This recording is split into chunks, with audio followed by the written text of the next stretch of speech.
Boa noite, amigos. Pela internet, em Florianópolis, Santa Catarina, no Instituto de Cultura Espírita de Florianópolis, ICEF. A reunião é ao vivo, com a participação dos internautas e dos presentes aqui. Para confirmar que a reunião é ao vivo, hoje é dia 10 de abril de 2013, né? Muito bem, né? Então, 4 meses depois do mundo acabar, né? Bem, amigos, iniciando a nossa reunião, preparando energeticamente o ambiente, vamos sintonizar com as energias cósmicas superiores, com as energias de nossos amigos, companheiros da dimensão extrafísica, que labutam conosco, estudam conosco, né? Nos inspiram constantemente e estão presentes nas nossas reuniões. Que todos vocês se sintam envolvidos por essas energias amorosas, fraternas, amigas, né? E que tenhamos uma reunião bastante útil e fraterna. Está aberta a nossa reunião. Bem, hoje temos um convidado que já esteve no ICEF nas sedes anteriores, né? O Dr. Hildebrando Scófano, que é médico intensivista. Para quem não está acostumado com isso, é UTI, Unidade de Terapia Intensiva. Cardiologia também, né? Eu trabalho aqui só na UTI atualmente, né? Então a gente torce para não precisar dele tão cedo. Mas então, nós vamos conversar hoje. O tema que ele nos sugeriu seria doação de órgãos e transplantes. E como sempre, eu vou participar junto, trocando umas ideias, batendo papo junto, para dinamizar a reunião, né? Porque dizem que numa telinha pequena, quando faz uma palestra é cansativo, e quando há diálogo fica mais interessante, é mais dinâmico, né? Muito bem, Hildebrando, quero dizer algo antes de responder as perguntas que já estão enviadas? Bom, boa noite a todos, agradecer ao Ricardo a oportunidade da gente estar aqui de novo, sempre um prazer a gente conversar um pouco sobre temas muito atuais. E esse, com certeza, é um tema bastante atual. E a gente, ao longo da discussão, a gente conversa um pouco sobre isso daí. Bem, então eu vou lembrar novamente que as perguntas são livres. Vocês a qualquer momento podem fazer perguntas, só pedir o microfone. Senão o pessoal está lá na internet e não escuta a pergunta, né? Alguém perguntou alguma coisa lá, não ouvi, né? É só pedir o microfone. Mas já há algumas perguntas enviadas anteriormente, e a minha esposa vai lendo as perguntas ali, e depois então vocês vão complementando com outros questionamentos, tá? Muito bem, dona Helena. Então vamos à primeira. O que é doação de órgãos? Perfeito. Então é sempre bom a gente tentar uniformizar conceitos, né? Então a doação de órgãos é um processo em que existe a disponibilização de órgãos ou de tecidos, né? Porque quando se fala em doação de órgãos, sempre se pensa somente em órgãos, como o fígado, o coração, o pulmão, mas existe também a disponibilização, a doação de tecidos. Um exemplo disso é a doação de sangue, porque o sangue é um tecido. Então a doação de órgãos é quando uma pessoa disponibiliza ou órgão ou tecido para uma outra pessoa. Isso pode ser feito em vivo ou o que a gente chama de doação de cadáver. Em vivo, pessoa ainda em viva, né, ainda viva, ela pode doar alguns órgãos. Obviamente que nem todos os órgãos podem ser doados em vida. O mais famoso é o rim. Então, algumas pessoas podem doar o seu rim ainda vivas, porque a gente consegue sobreviver somente com um rim. E claro que isso depende de uma série de testes que são feitos para se verificar se aquele rim que a pessoa está doando ela é compatível naquele que vai receber. E a doação no indivíduo morto. que a gente chama de doação de cadáver, né? A pessoa já morreu e ela então, ou durante a sua vida, consente que algum órgão dela seja doado, ou se ela não deixou isso registrado, né, a família pode permitir doar no lugar da pessoa. Né? Então a gente muitas vezes diz que existe aí a doação presumida, que no Brasil ela foi adotada num período, não sei se vocês vão lembrar, que todo mundo a princípio era doador.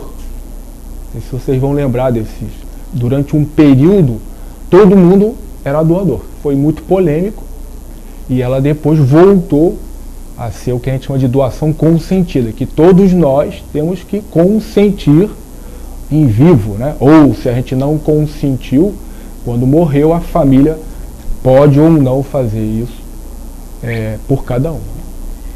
A propósito, o seguinte, na época em que as doações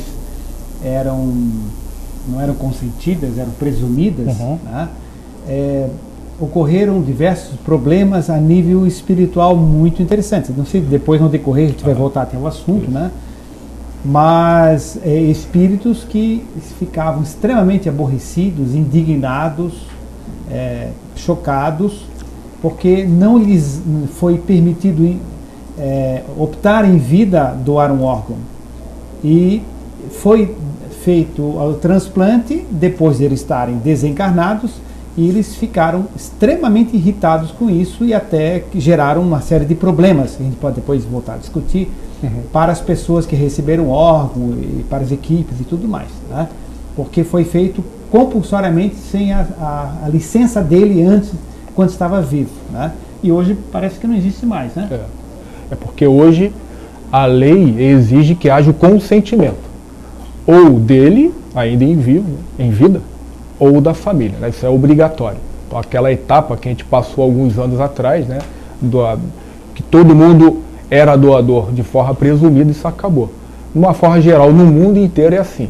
Então, a pessoa deve ou registrar durante a sua vida que ela deseja doar ou uma grande parte de órgãos. Porque vários órgãos podem ser doados, não todos, mas vários órgãos podem ser aproveitados, na verdade. Pode ser doado? Por enquanto ainda não. Tá? Não existe em relação ao ovário, que eu saiba, ainda não existe essa possibilidade de doação do ovário, assim como do órgão da gônada masculina. Então não existe ainda, por enquanto, essa possibilidade. É necessário para a doação de órgãos? Só um instantinho, o amigo lá ia fazer alguma pergunta? Não? Não? Tudo bem, então tá certo. Microfone para Miriam, né? O ovário seria no mesmo caso do rim?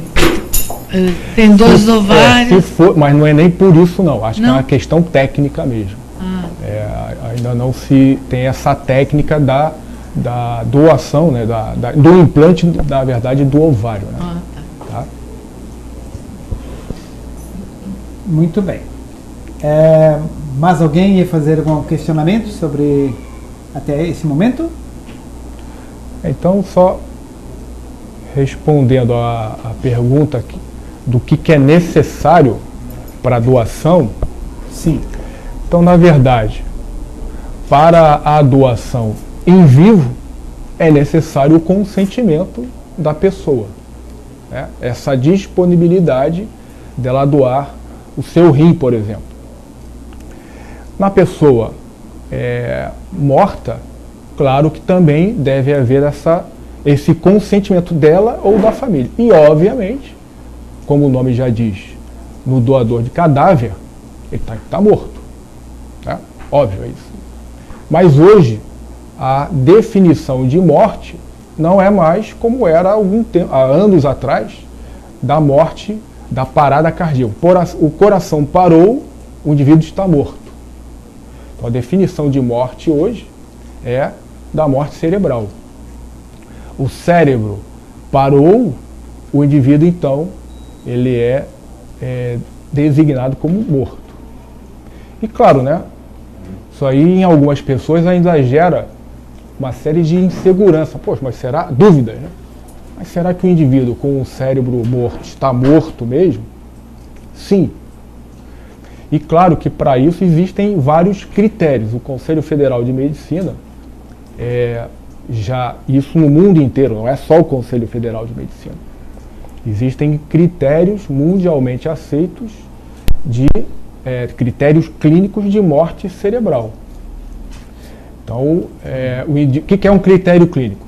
É algo que o médico faz num exame físico e com alguns exames também de laboratório, em que ele atesta que o indivíduo está morto. E não é só um médico que atesta. Existe um protocolo em que ele é cumprido à risca por um médico.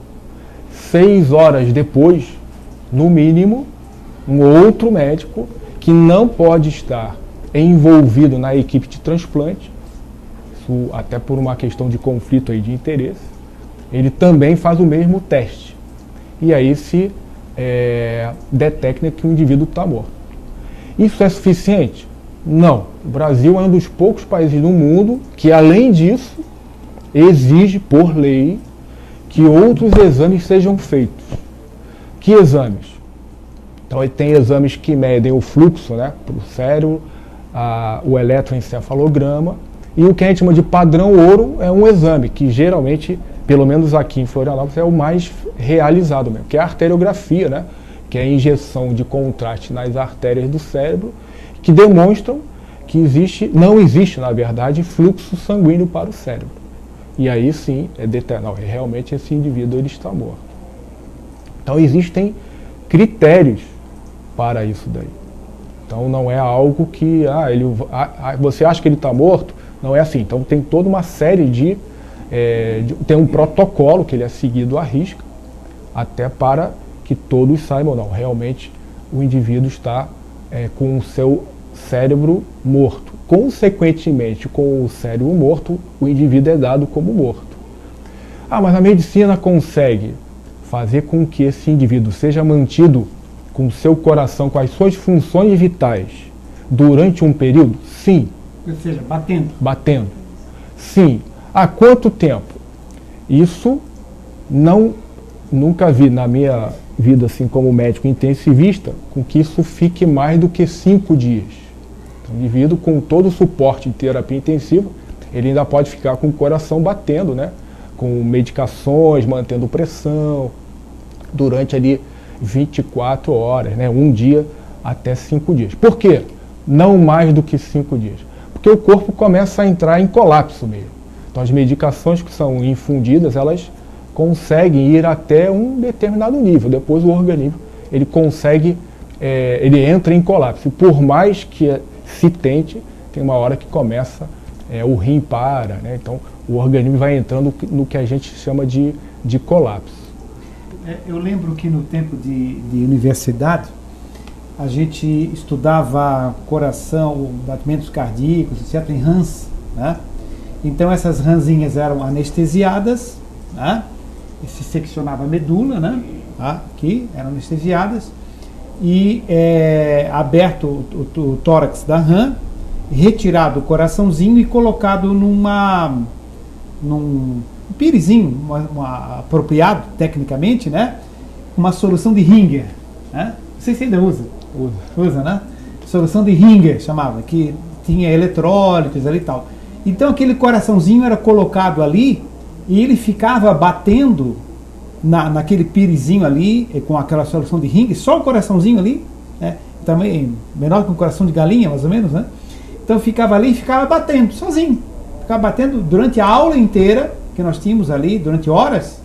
Então todo mundo estudava ali e o coração batendo, sozinho, né? Aí eu pergunto, essa rã está morta? Com certeza, né? Ela já morta há muito tempo, né? Ali só está o coração batendo, né? Então isso é uma exemplificação prática de que é perfeitamente possível isso, né? É porque o corpo, ele tem alguns órgãos, eles têm um automatismo. Então, dentro disso que o Ricardo falou, o coração, desde que tenha oxigênio, né, ele automaticamente ainda pode continuar batendo durante um longo tempo, desde que tenha uma nutrição adequada. Qual é a nutrição adequada? É o oxigênio e glicose. Né? E, claro, uma dose de energia. Então, ele pode ainda durante um tempo, de horas, se manter ativo. Só que isso não é determinado. Isso tem um limite também.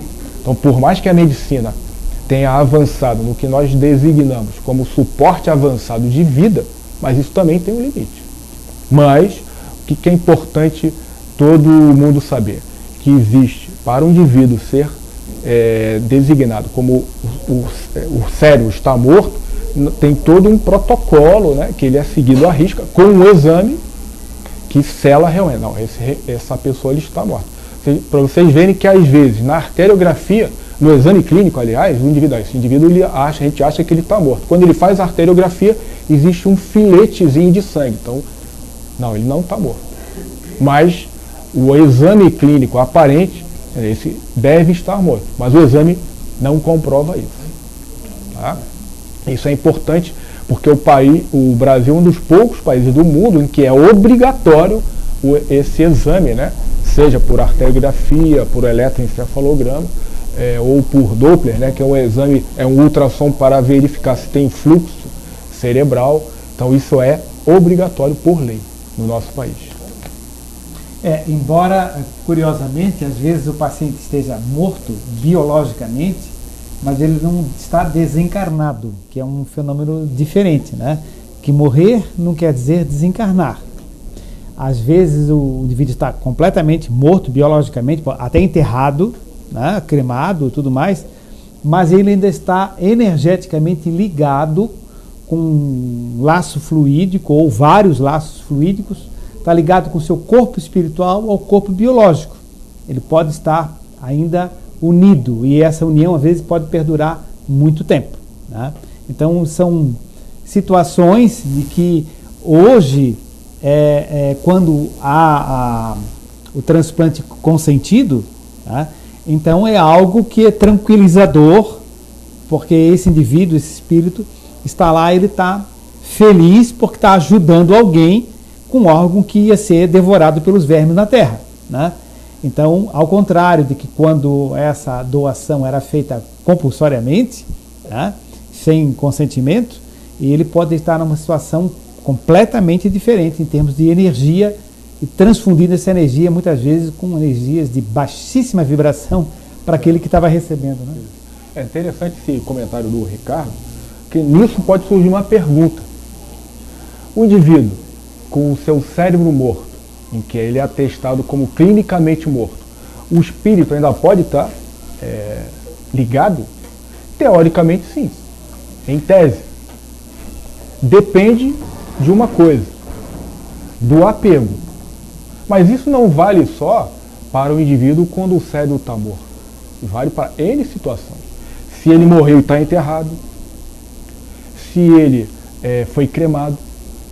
Então esse apego é que muitas vezes, do indivíduo à matéria, é que pode muitas vezes fazer com que o laço demore a ser rompido. Ou essa ligação que demore a ser rompida. Claro que quanto maior o nosso desprendimento, mais fácil esse processo se torna. Seja nessa situação, seja quando o indivíduo é enterrado, seja quando ele é cremado ou qualquer outra situação semelhante. Mas isso é uma observação interessante, né? Porque em tese isso pode acontecer. Mas quando? Depende. Depende, mas o fator em que, na minha opinião, realmente faz com que isso pese muito é o apego da pessoa. Né? Com certeza. Tem microfone lá? Pode passar o microfone para ela.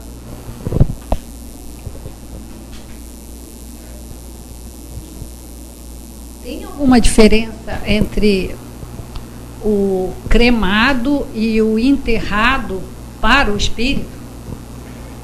Como eu falei, depende do apego dele. Porque se uma pessoa ela é muito apegada, vamos botar um extremo aqui, né? Um indivíduo que é extremamente apegado à matéria. Se ele sendo enterrado, é possível que ele sinta realmente a deterioração, o verme lá comendo. É possível que isso aconteça. Se ele também for um indivíduo extremamente apegado, ele vai sentir, pode sentir o fogo. Como pode sentir outras formas de dissolução. Hoje, além da cremação, já existem formas mais modernas. Já existe se eu não me engano, na Suécia ou na Noruega, que eles mergulham o corpo em nitrogênio líquido, ele congela imediatamente, nitrogênio congelado, ele congela imediatamente, o corpo é suspenso, ele é colocado numa esteira que fica fazendo esse movimento. Ele vira pó, porque estilhaça. É uma forma mais ecológica. É emocionante, né? Ele faz, é uma esteira que fica balançando, ele dissolve. Aquilo é dado para a família, num vasinho úmido, e ele faz o que ele quiser. Existem outras formas ainda, que é do mergulho do corpo, numa solução alcalina que ele é dissolvido. Ele dissolve mesmo. E isso depois, os temas, até a gente ri, mas é meio jogado no esgoto. É uma coisa, meio difícil pra gente. Mas é a matéria, né? Mas é uma outra forma. Então, respondendo a tua pergunta, mas tem diferença? Depende de uma coisa: apego. Microfone? Sim. Complementando essa pergunta, quando existe a morte e apenas naquele momento a família, por algum motivo, consente a doação de órgãos. A pessoa que morreu não comentava sobre o assunto. E naquele momento, por algo emocional, a família acaba consentindo a doação de órgãos. Você diz... Como é que fica a repercussão no ser? Do ser que foi. Né? No caso, aquele espírito que passou, mas não comentava em vida sobre a doação de órgãos. Entendi. E por um momento de emoção, por algum motivo, a família acaba consentindo. Como é que fica a questão desse ser? Isso pode acabar acontecendo o que o Ricardo comentou ainda há pouco. A família consentiu, mas ele não. Ele pode ficar insatisfeito, revoltado com isso? Pode. Aí vai depender do apego dele, da evolução dele. Porque se a família consentiu, mas ele não, ele pode se revoltar contra isso. E aí acontecer aquilo que ele comentou ainda há pouco, quando tudo era presumido, mas não consentido. Eu não quero doar. A família doou, mas eu não quero. Eu posso ficar revoltado? Posso. Tem formas de amenizar? Tem. Que a gente já vai comentar. Inclusive o seguinte, as repercussões que ocorrem também com quem recebe o órgão numa circunstância dessa. Não sei se você vai comentar depois. Mas pode. O seguinte, porque o indivíduo que recebe o órgão, ele pode recebê-lo numa postura energética de agradecimento, numa postura energética de alegria, numa postura energética de desejar que aquele partiu esteja bem, seja amparado, que esteja sendo bem recebido por seus amigos e parentes, num plano espiritual saudável, ou na sua linguagem no céu, etc. Né? Ou ele pode estar num posicionamento completamente diferente. Né? Existem pessoas que recebem um órgão e aquele indivíduo morreu, não servia mais para nada mesmo. Exato, né? Então, ele pode ter uma postura completamente indiferente ou até de uma postura negativa, uma postura de ridicularização, uma postura de... Enfim, existem pessoas de tudo quanto é tipo que recebem órgão, né? Então, conforme a frequência vibratória que o receptor emita, isso vai interferir no próprio processo de rejeição. E também, além de interferir no processo de rejeição, interfere porque ele pode entrar em sintonia com as energias desequilibradas de baixa frequência também do indivíduo que doou numa situação como você mencionou, onde ele na realidade não queria, a família decidiu por ele e ele está muito irritado com isso. Então, conforme a postura de quem recebeu, pode haver diversos tipos de consequências. sequência da minha pergunta.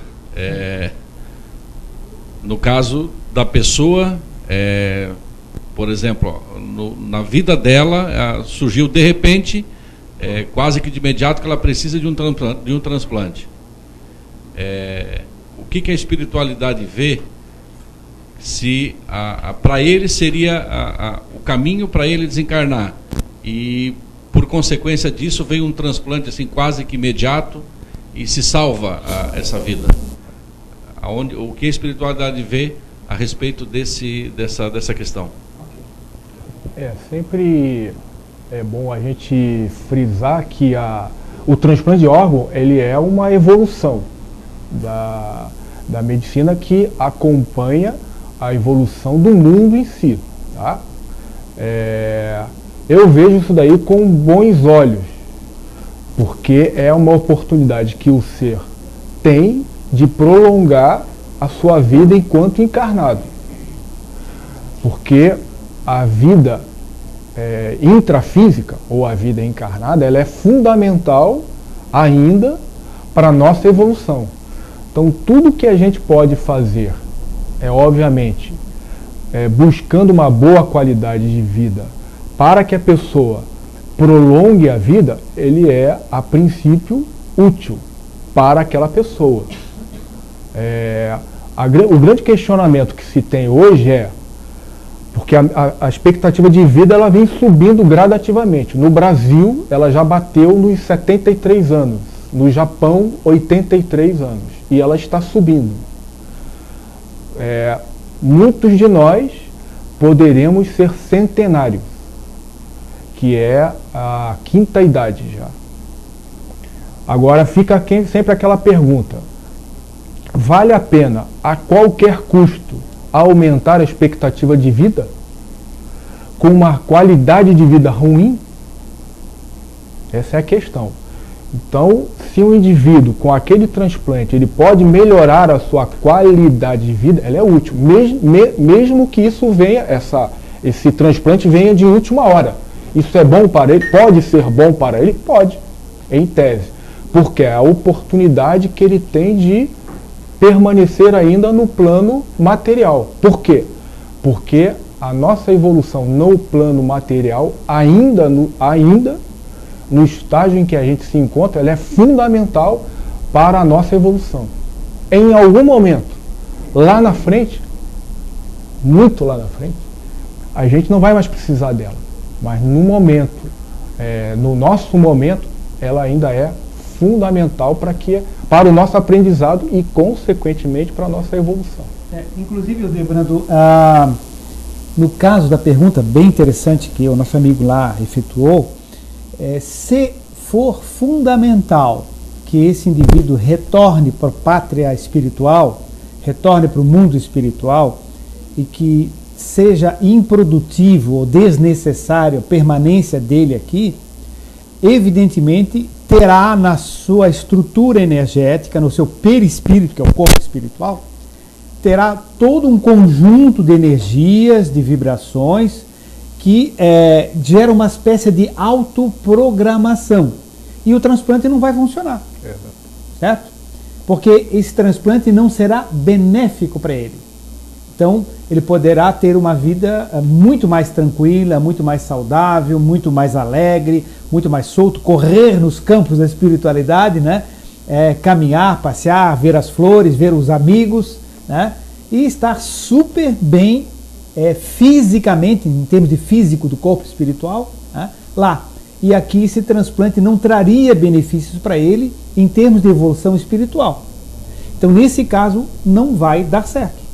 Certo? Porque existe nos campos energéticos do corpo espiritual toda uma autoprogramação que vai impedir isso. Da mesma forma com as doenças, né? Então poder-se-ia fazer mesmo a pergunta, né? Eu não devo tratar uma doença porque é meu karma, né? Evidentemente que não, né? É a obrigação da gente tratar, não só da gente médico, mas como o paciente tem a obrigação de tratar-se, porque ele tem, o karma não é algo para sofrer, é algo para se superar. É algo para se suplantar. Né? Então, eu me lembro do Costardi. Você conheceu o Costardi? Não. O Costar de São Paulo, ele dizia o seguinte: o pessoal diz que o meu karma é a sogra. Não, o karma não é a sogra, o seu karma é saber conviver com a sogra. Na verdade, é superar o problema, é passar a amá-la. Então, então, é vencer a dificuldade. Né? Sim. Só para completar as minhas dúvidas. Tá. Sim, pode falar. Havendo consentimento do espírito, né, sobre a doação e havendo a boa receptividade de quem está recebendo essa doação, esse órgão doado no plano espiritual vai fazer falta para aquele espírito que doa? É legal a tua pergunta. Não, fazer falta não faz, porque o molde perispiritual ele permanece. Então, no perispírito, falando agora em perispírito, né, o que sai não é... Vamos botar um exemplo concreto. Na doação do coração, por exemplo. O que está nele, o que foi doado, é só o coração físico. O coração perispiritual ele se mantém. O molde perispiritual ele se mantém. Então não faz absolutamente nenhuma falta para ele. E aí insisto, né? O que muitas vezes a gente tem é o apego, que ele tem que ser trabalhado, é o apego. Se um indivíduo for desapegado, ele até vê com bons olhos, porque ele está fazendo com que aquele órgão seja de utilidade para que uma outra pessoa possa continuar a sua vida enquanto encarnado. Bem interessante. A senhora ali quer fazer uma pergunta também ali atrás da Adriana.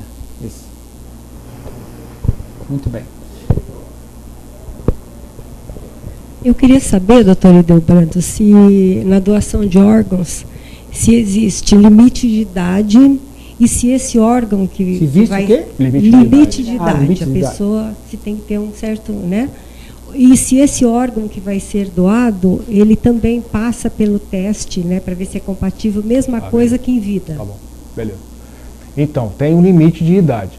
Se não me falha a memória, são, não sei se é entre 65 e 70 anos. É nessa faixa, eu não sei exatamente qual é a idade, mas no protocolo isso tem um limite. Tá? Por quê? Porque além desse limite, já existe uma degeneração natural pelo envelhecimento. Tá?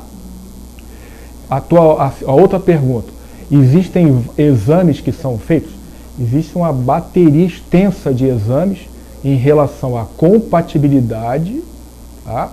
E em relação a doenças, porque se uma pessoa quer doar, mas ela tem, por exemplo, HIV, ela não pode doar. Tá? Se ela tem uma infecção hospitalar que se generaliza, ela quis doar, não pode. Então tem algumas doenças ou condições que, apesar da pessoa consentir, impedem que ela doe aquele órgão. E aí não é um órgão, são vários órgãos. Então isso é detectado numa bateria que é bastante extensa de exames, que o indivíduo faz ainda naquele processo. Foi diagnosticada a morte cerebral. Então começa aí já uma série de exames justamente para detectar alguma possível doença que o indivíduo às vezes nem sabe que tem. Posso fazer mais uma só? Pode. Quanto à cremação também, tipo assim,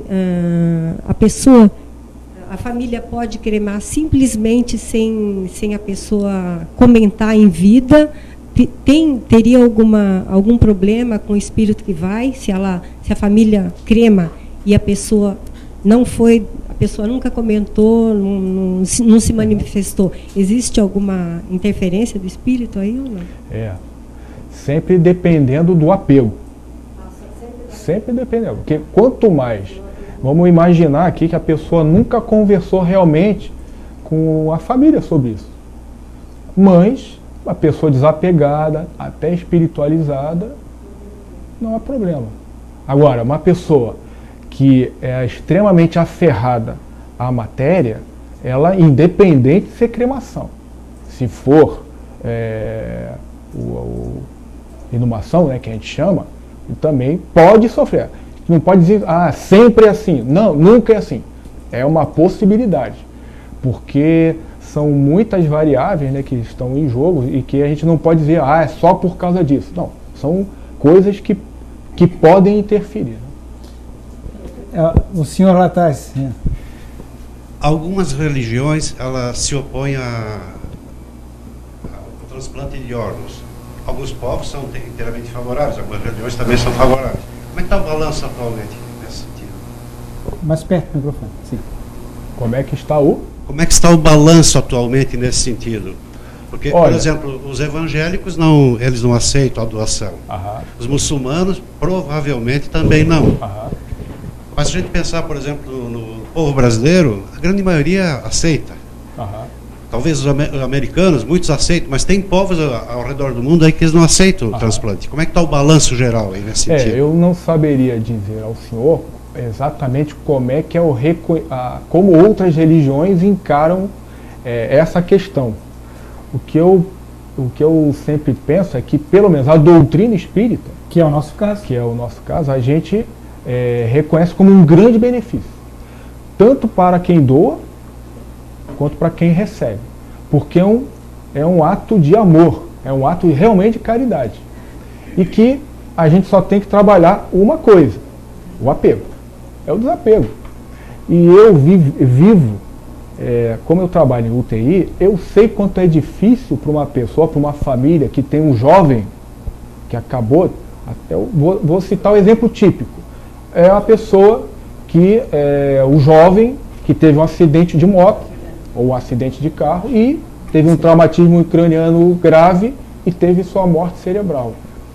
Eu sei que é difícil para a família aceitar isso, porque a gente acaba conversando, então eu sempre respeito.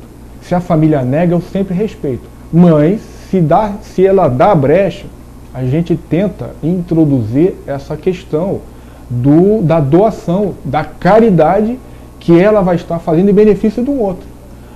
E é claro, isso não é tão simples, porque tem pessoas que são materialistas. Morreu, acabou. E eu respeito isso também. Então, para aquela família, não, morreu, acabou, ele tem, não, isso aqui é o que restou. Então tem todo o ritual, e aí tem que respeitar. Mas, fundamentalmente, o que deve ser trabalhado é encarar aquilo como uma veste, porque o nosso corpo é isso, ele é uma veste que o espírito veste. Quando a gente morre, ele tira e bota, como se botasse em cima da cama. Então, tendo essa visão, é mais simples da gente trabalhar esse desapego. E claro, sempre dependendo de como cada um encara a vida. Porque se você encara a vida como algo que começa no nascimento e termina com a morte, ele é limitado, é um paradigma muito limitado. E isso é mais difícil para essa pessoa, para essa família trabalhar. Quanto para o espírito, para a doutrina, que enxerga a vida como algo eterno, isso é muito mais simples. Porque a vida é eterna. Então, até recentemente eu estava lendo na internet alguns bilionários que gastam muito dinheiro, mas é muito dinheiro, com criogenia, na ilusão de que no futuro eles vão ser ressuscitados, porque ainda creem na vida eterna, mas não a vida eterna como a gente concebe, mas a vida material eterna. Isso é impossível de acontecer. Tem 3 perguntas. Luciano, primeiro. O senhor podia falar um pouquinho mais sobre o desapego, do ponto de vista espiritual também, espírita? Perfeito. Para a gente poder entender mais o que seria exercitar ou aprender um pouco a usar o desapego. Perfeito. O desapego é justamente, e trabalhar o desapego depende fundamentalmente como a gente encara a vida. Que se nós, e isso é que é uma das coisas mais belas da doutrina espírita, que ela nos esclarece, é justamente isso. De que a vida não é só isso. Existe algo prévio, existe algo depois. Ah, mas vocês acreditam nisso? Não. A gente também acredita, mas a gente sabe. É diferente. Ah, como vocês sabem? Porque já existem evidências. há muito tempo. Só que existe muita resistência. Já não me lembro se na última vez ou na penúltima vez, eu sempre gosto de dar essa imagem porque ela ajuda a gente a entender o momento que a gente está passando. Qual é o momento que a gente está passando? É um momento de transição, em que uma verdade está aflorando. Ah, como assim? Há 500, 600 anos atrás, as pessoas iam para o porto ou para a praia, elas achavam, quando chegasse na linha do horizonte, caíam. Por quê? Porque a ideia de mundo era um disco sustentado por elefantes, dragões, etc. Isso era a ideia de mundo deles. Hoje, alguém discute isso? Ninguém discute. Porque isso é absurdo. Mas na época não era absurdo. Era a ideia de mundo deles. Até que se descobriu que a Terra era redonda. Alguém aqui tem dúvida de que a Terra é redonda? Ninguém. Porque isso é uma verdade. Só que isso não aflorou do dia para a noite. Foram necessários anos. E naquela época não tinha internet. Né? Porque com a internet isso dissemina na hora. Mas não tinha internet naquela época. Então esse conhecimento demorou muito a ser disseminado. No futuro, isso está em transição, a gente não vai ficar discutindo se existe vida após a morte. Porque isso vai ser tão cristalino como cristalino é de que a Terra é redonda. E isso vai fazer com que a nossa concepção de vida mude completamente, possibilitando que a gente encare a vida espiritual como a vida maior, e não essa. Ah, mas então você quer dizer que essa não é importante? Ela é muito importante, mas não é a principal, porque a matéria limita tanto, ilude tanto, melhor dizendo, que a gente acha que essa é a principal. Não é, é a outra. Mas essa, não quero dizer com isso que essa não seja importante. Porque muitas vezes, você então tu tá num mundo da ideia, achar que é só lá. Não, lá é a principal, mas essa é importante. E com esse prisma, enxergando a vida sob esse prisma, é possível que a gente se desapegue, porque isso não é o principal, é a outra. Então é possível aí sim trabalhar esse apego. Apego a quê? A matéria em si, porque ela é transitória, mas é importante. Então, sempre aquela questão do patrimônio. Qual é o nosso maior patrimônio?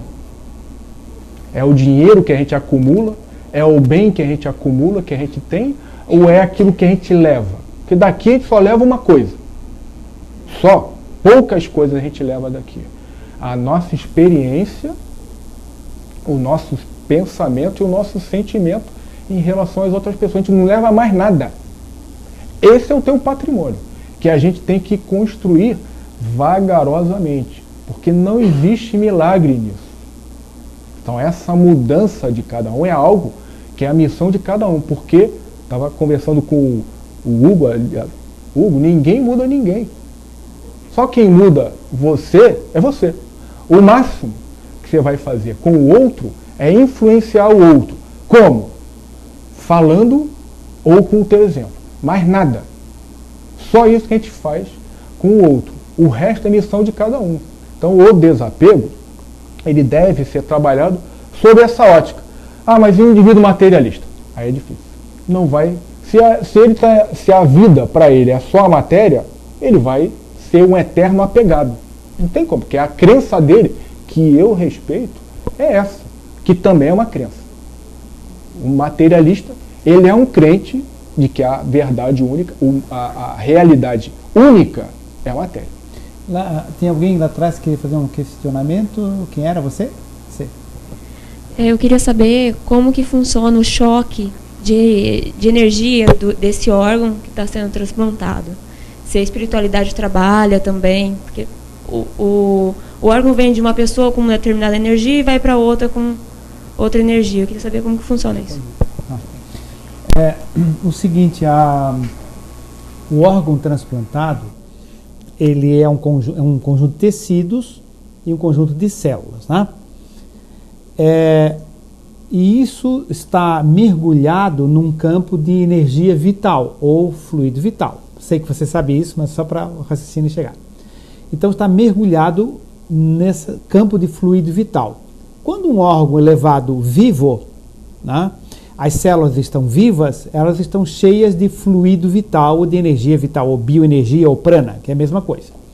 Então, esse fluido vital desse órgão, ele é bombardeado 24 horas por dia com os pensamentos e com os sentimentos da pessoa que alberga esse órgão dentro de si, né? Quando se transplanta esse órgão, se leva esse campo de energia, esse campo de fluidos também segue junto.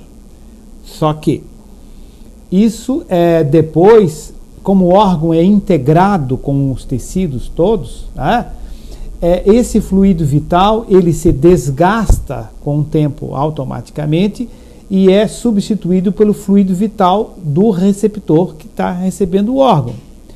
Agora, esse campo de fluido que ele leva é impregnado com tudo que o indivíduo pensa, sente, etc.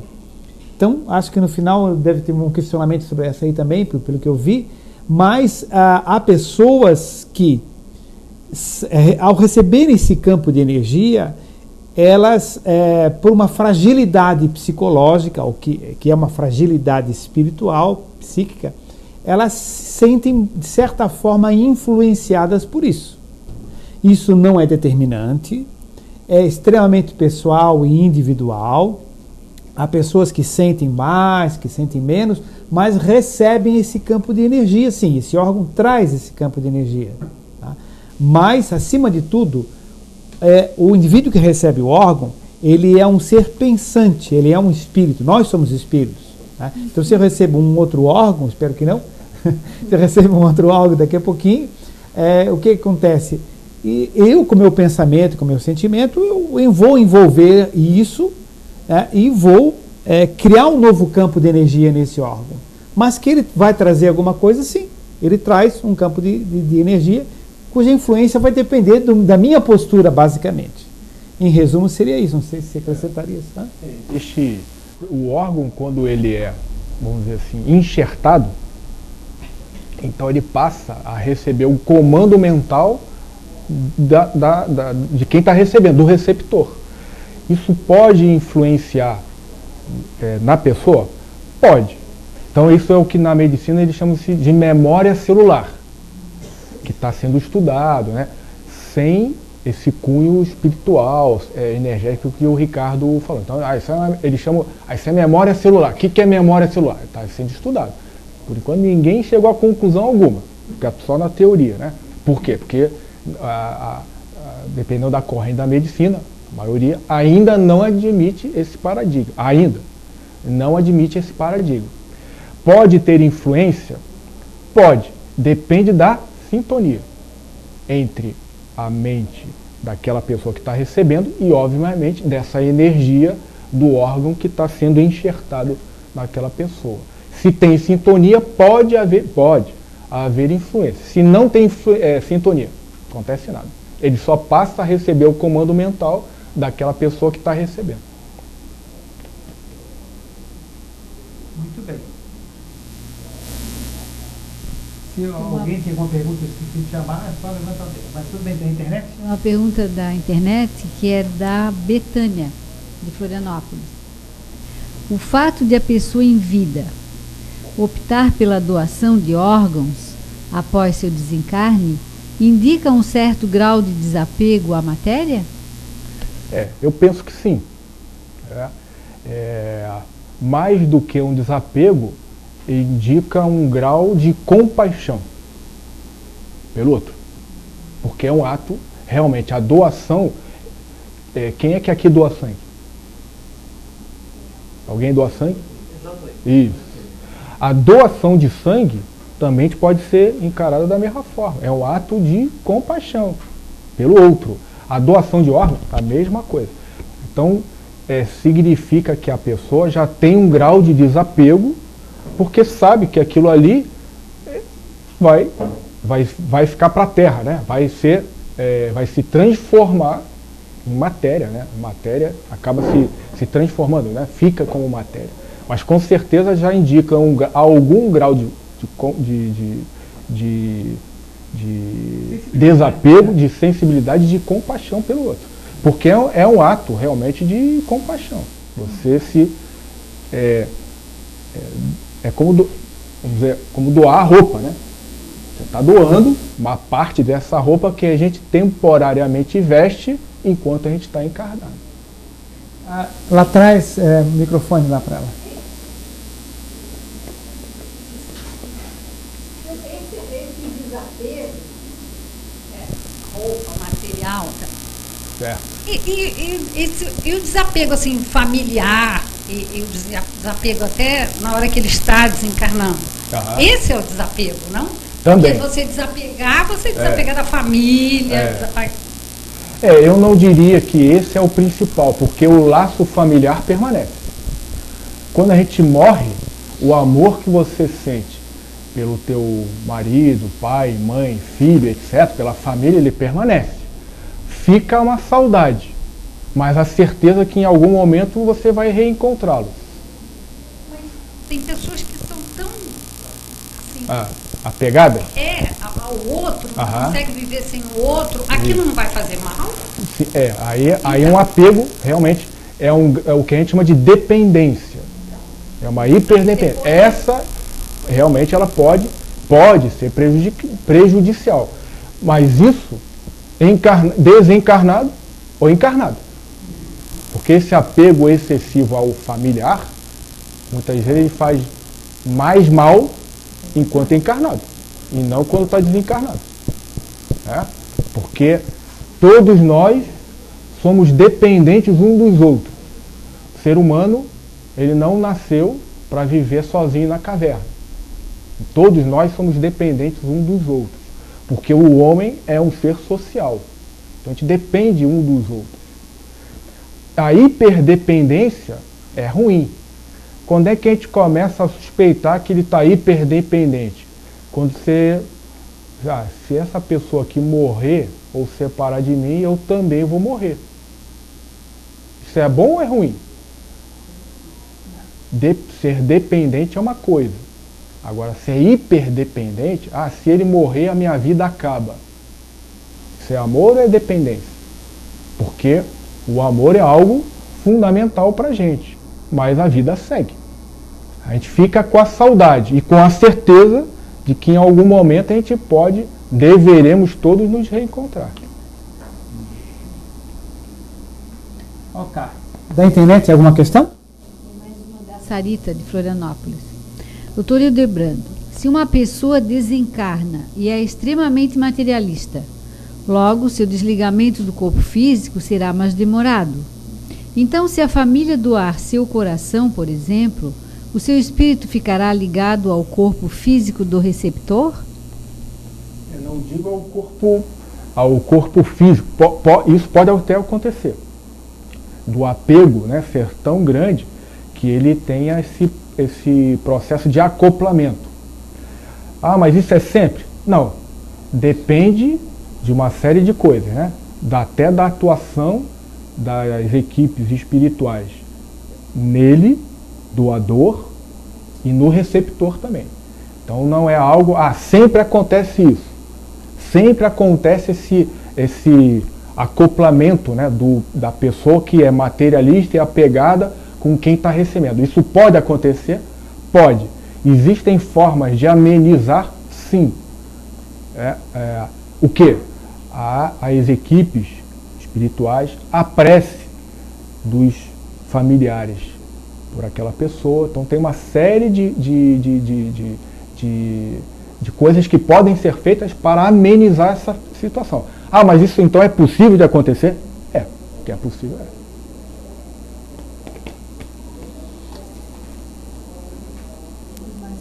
Vamos lá. Na morte cerebral, como o coração ainda bate, há alguma repercussão negativa sobre o doador? Há meios de contorná-la? É mais ou menos como nessa pergunta anterior. Então, dependendo do apego, então isso pode ter essa repercussão? Pode. Mas como eu falei, independente do coração ainda está batendo, se o apego for muito grande, se ele estiver debaixo da terra, já em processo de decomposição, ele pode essa decomposição pode ser percebida. Da mesma forma na cremação. Então depende dessa questão do apego dele ao plano material. Ah, mas tem forma de amenizar? Tem. Então tem da equipe, de merecimento, então tem uma série de variáveis e que podem fazer com que isso seja amenizado. A gente não pode sair daqui com a ideia, se um indivíduo é muito apegado, ele vai sofrer sempre. Não necessariamente, mas é uma possibilidade. Então, as preces, os bons pensamentos em benefício daquela pessoa, com certeza amenizam essa situação. Também, né? Não é só isso, mas é uma das coisas que amenizam essa situação. Eu tenho um trabalho, sabe, Debrando, não sei se já te mostrei, de todo o conjunto de forças que atuam energeticamente num transplante, numa doação de órgãos, né? Então a gente localizou 19 grupos diferentes, que são as energias do doador, né? Que partiu, como é que ele está vibrando, as energias do receptor, aquele que está recebendo o órgão, as energias do próprio órgão, 3, 4, as energias da família do receptor, que é fundamental, porque ela pode estar recebendo com alegria, com bom pensamento, pode estar indignada, contrariada por motivo religioso, por motivo sexual, por motivo de raça, enfim, por vários motivos, né? Temos a questão da família do doador, que não se conforma dele ter doado o órgão, então está influenciando também, ou está feliz, está orando, está agradecendo, né? Temos as energias, como ele comentou agora, da equipe médica, né? Temos as energias da firma que manipula o órgão, o conjunto de pessoas envolvidas nisso, né? Como é que foi comprado esse órgão, se foi doado, se foi roubado, se foi assassinada a pessoa, enfim, tem histórias incríveis aí, né? Então todo esse envolvimento desses grupos são energias que entram no processo, né? E depois tem os protetores da família de os obsessores, são grupos de energia, os protetores e obsessores da família de quem doou, de quem recebeu, da equipe médica, os obsessores, os protetores de cada um da equipe, né? Enfim, todo esse conjunto monta 19 possibilidades de interações energéticas que podem acontecer. Mas basicamente o resumo é isso, é a postura de todo mundo envolvido. Parece que o nosso amigo lá quer... Mudando um pouquinho o assunto, no caso das energias, quando existe uma doação, a pessoa que precisa da doação é um homem e a pessoa que está doando é uma mulher, um órgão. Como fica a energia de quem está recebendo, já que a pessoa que está recebendo não sabe que esse órgão está vindo de uma mulher? Se houver uma biocompatibilidade, nenhum problema. Se ele não tiver rejeição, né? Porque vem sempre aquela pergunta, mas todos os testes mostraram que esse órgão era compatível, independente do sexo, era compatível com o receptor.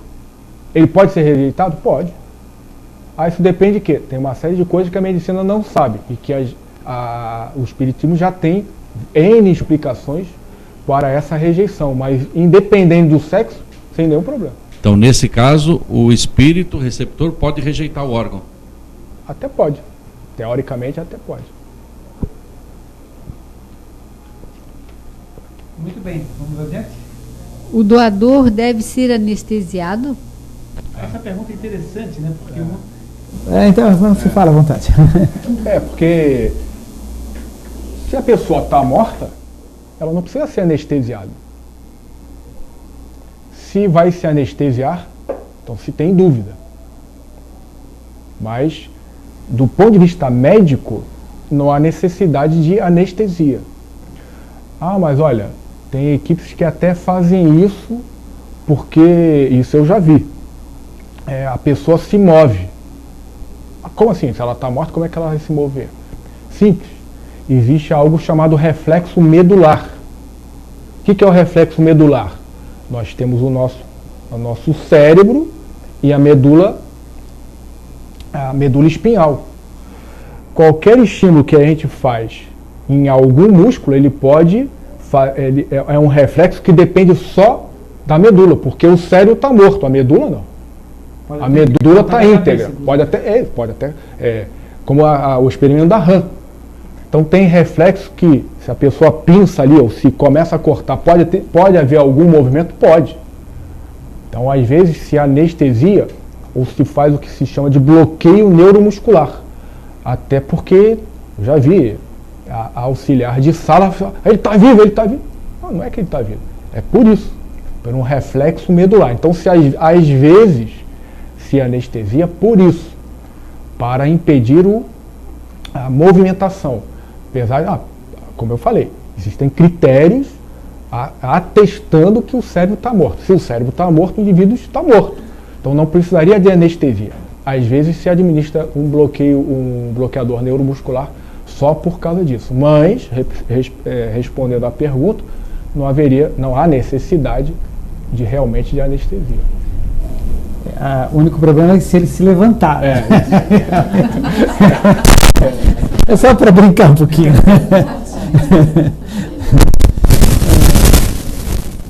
Muito bem, mas isso tudo existem critérios seríssimos, né? E não há risco assim.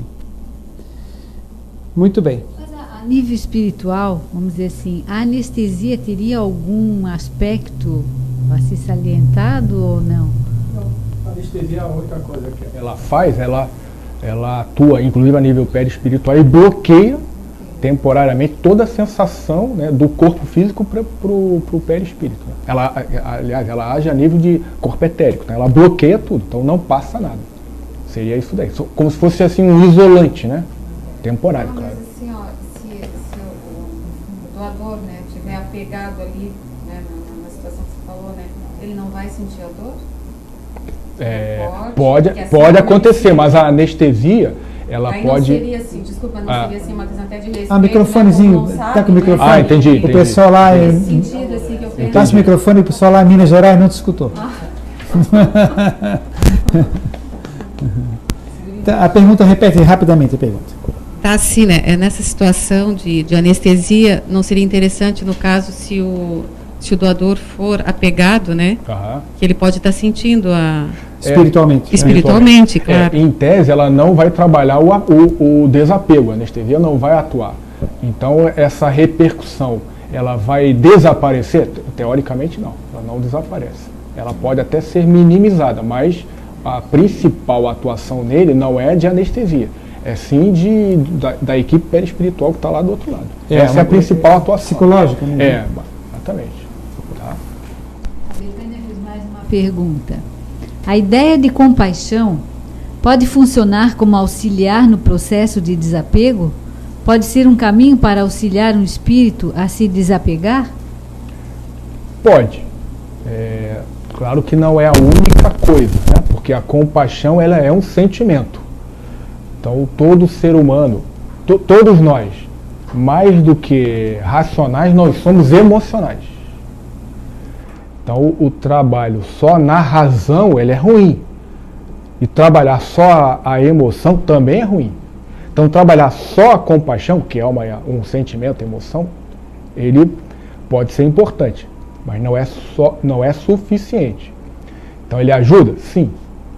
Só a razão ajuda? Ajuda, mas não é suficiente. Então, tem que haver esse equilíbrio de trabalhar tanto a questão racional, razão, quanto a questão emoção. Então, a compaixão é um dos sentimentos que podem e devem ser trabalhados, porque ela ajuda, né, a amolecer, né, aqui o coração. Agora, a pessoa muito, que na homeopatia, né, o Ricardo que me corrija, compassiva, ela é ruim também, porque aí já é o extremo. Porque todo extremo é ruim, seja por um lado, seja para o outro. Então, a pessoa extremamente compassiva, ela sofre. Por quê? Porque a dor do outro passa a ser a dor dela. Ela não consegue, às vezes, diferenciar. Tem gente que é tão compassivo, que é o termo, né, Ricardo? É tão compassivo que ele chega a ser extremamente compassivo até com o animal. A gente não deve ser? Não, devemos ser. Até porque o reino animal é o reino que está na escala abaixo da nossa. Então a gente deve ter compaixão com os animais. Mas tem gente que é tão compassivo que ele não consegue nem ver um cachorro abandonado, que ele já sofre, que todos nós devemos ficar penalizados. Mas tem gente que sofre absurdamente. Como sofre absurdamente em ver uma pessoa, um mendigo na rua. Ah, mas você quer dizer que a gente não deva sofrer? A gente deve ter a compaixão, mas todos nós temos limites nesse auxílio ao outro. Que, como eu digo, ninguém muda ninguém. A única pessoa que a gente muda somos nós mesmos. A compassividade exacerbada é um sintoma homeopático e tem remédio homeopático específico. Isso, mas ela é importante, pode ajudar nesse processo de desapego. Seguimos. Quais as consequências espirituais dos transplantes? A consequência espiritual, ela segue isso que a gente estava falando. Pessoa que já tem um determinado grau de evolução e que tem na doação, né? E aí do órgão é só uma das coisas que ela pode doar. Ela pode estar doando o seu tempo em prol de uma outra pessoa, o seu trabalho.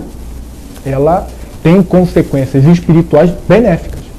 Porque a doutrina espírita, e consequentemente a espiritualidade amiga, encara o transplante, a doação de órgãos, como um ato de bondade. De pessoas que moralmente já conseguiram avançar um pouco mais.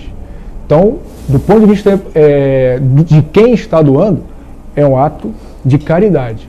E, para quem está recebendo, é uma bênção. Então, fundamentalmente, quem está doando é um ato de caridade. E quem está recebendo deve ser uma bênção. Antes de passar a palavra para o nosso amigo lá, só um depoimento rápido sobre uma questão assim. Um espírito estava no mundo astral, na dimensão espiritual, havia doado uma córnea. E ele estava um pouco em dúvida sobre o que tinha feito, o benefício que tinha acontecido e tal. Aí os mentores espirituais deles levaram aonde aquela córnea estava. Era de uma criança, um pré-adolescente, que estava enxergando. E a emoção do espírito foi muito grande, porque os pais estavam mostrando para o menino qual era a diferença entre uma borboleta e um beija-flor, porque ele cego não podia imaginar o que era diferente de uma borboleta de um beija-flor. Então o menino estava vendo, eles levaram locais para evidenciar uma borboleta e um beija-flor, e o menino estava felicíssimo enxergando com a córnea doada para aquele espírito.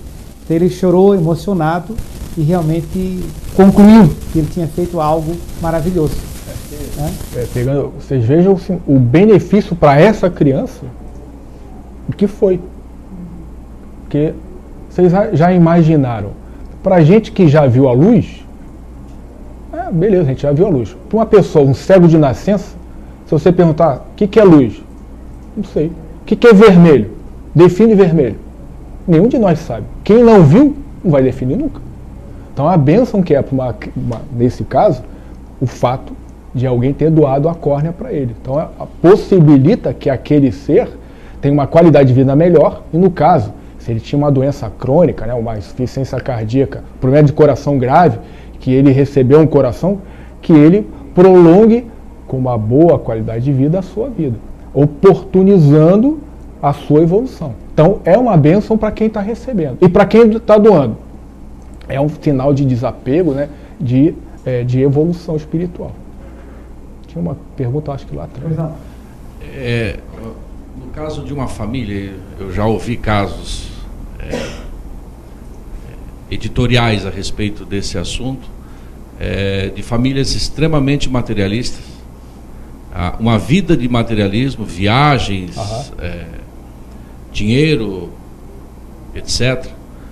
E num determinado ponto da vida, um membro da família precisa de um transplante. E isso vem o outro lado, eles passam a buscar incessantemente salvar a vida daquela pessoa, da família. Sei. O que a espiritualidade vê a respeito disso? Não, essa busca, né, pelo prolongamento, né, por salvar a vida em si não é ruim. O apelo dele, a crença dele, é que aí na minha visão que é mais, vamos dizer assim, limitada. Porque o materialismo, ele provoca uma miopia, na minha visão, uma miopia espiritual. E é uma crença.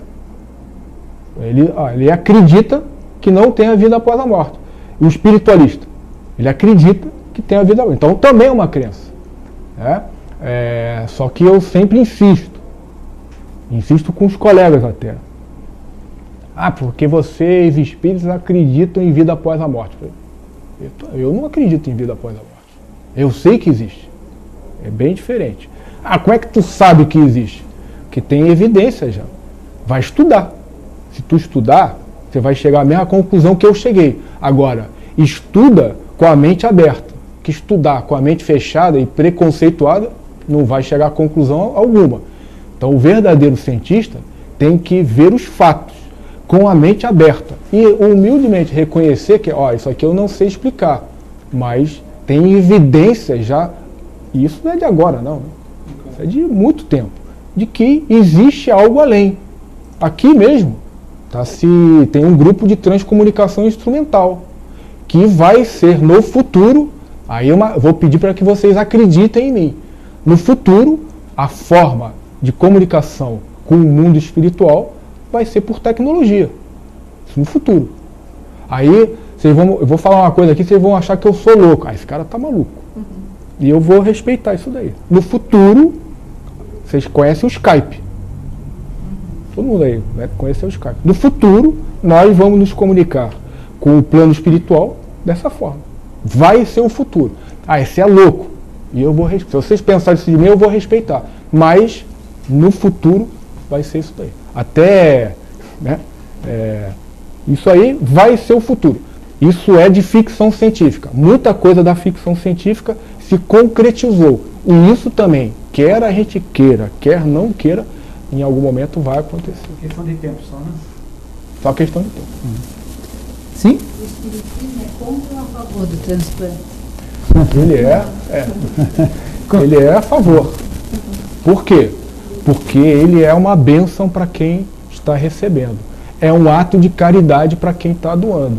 E a doutrina, ela isso é que é a beleza do espiritismo. Ela é uma doutrina fundamentalmente esclarecedora. Também é consoladora. Para aqueles que sofrem, consoladora como? Aqueles que sofrem, às vezes é um sofrimento grande, entender o porquê está sofrendo. Sempre falo com os meus filhos, olha, quando estão reclamando, só para de reclamar. Porque uma das coisas mais comuns do ser humano é reclamar de alguma coisa. E eu falo, reclama menos e agradece mais. Mas como é que a gente pode reclamar menos? Primeiro, não aumentando as coisas, os nossos dramas. Porque a gente tem, isso é automático no ser humano, ele aumenta as coisas. Então, menos. Não faz tempestade em copo d'água. Isso é a primeira coisa. A segunda coisa, comparar. Como assim comparar? Comparar com quem está pior. Que aí você minimiza. Então, uma é não maximizar, não aumentar. Isso é uma coisa. São estratégias que a gente chama. Não aumenta. A outra, diminui. Porque sempre a gente tem que ser muito grato. Porque, poxa, a gente tem uma vida muito boa. Eu tenho uma palestra que eu dou, que eu boto as fotos das pessoas assim, em tragédia. Eu sou intensivista, então eu vivo isso no meu dia a dia. Quando eu volto para casa, eu assim, obrigado por eu estar vivo com meus braços, tô sadio. Porque a gente vê pessoas que, num segundo, ficaram tetraplégicas. Num segundo, perderam a perna. Num segundo, infartaram e estão com seu coração muito debilitado. Então a gente tem que ser grato porque a gente está bem. Porque tem gente muito, mas muito pior do que a gente. Então, só para de reclamar. Porque a gente tem que agradecer mais. E reclama menos e agradece mais. Então, para isso, tem duas coisas. Não aumentar, não fazer tempestade em copo d'água e minimizar. Porque tem pessoas com dramas muito maiores do que o nosso. Ah, mas ela está muito ruim. Mas ela, com certeza, vai conseguir achar alguém que está com um drama muito pior do que o dela. E isso é assim. Então isso ajuda a gente a parar de reclamar das coisas, porque a gente reclama muito. Ok. Mais uma questão aí? Mais uma última. O que existe de real quanto à repercussão dos hábitos do doador no transplantado?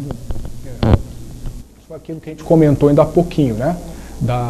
Que ela fez a pergunta, existe a memória celular que está sendo investigada, mas como o Ricardo bem comentou, existe a questão energética do órgão que ele é enxertado na pessoa, né? O órgão físico, ele pode influenciar ou não na outra pessoa. Depende do quê? Depende de sintonia. Basicamente, depende de sintonia. Se não tem sintonia, não acontece nada.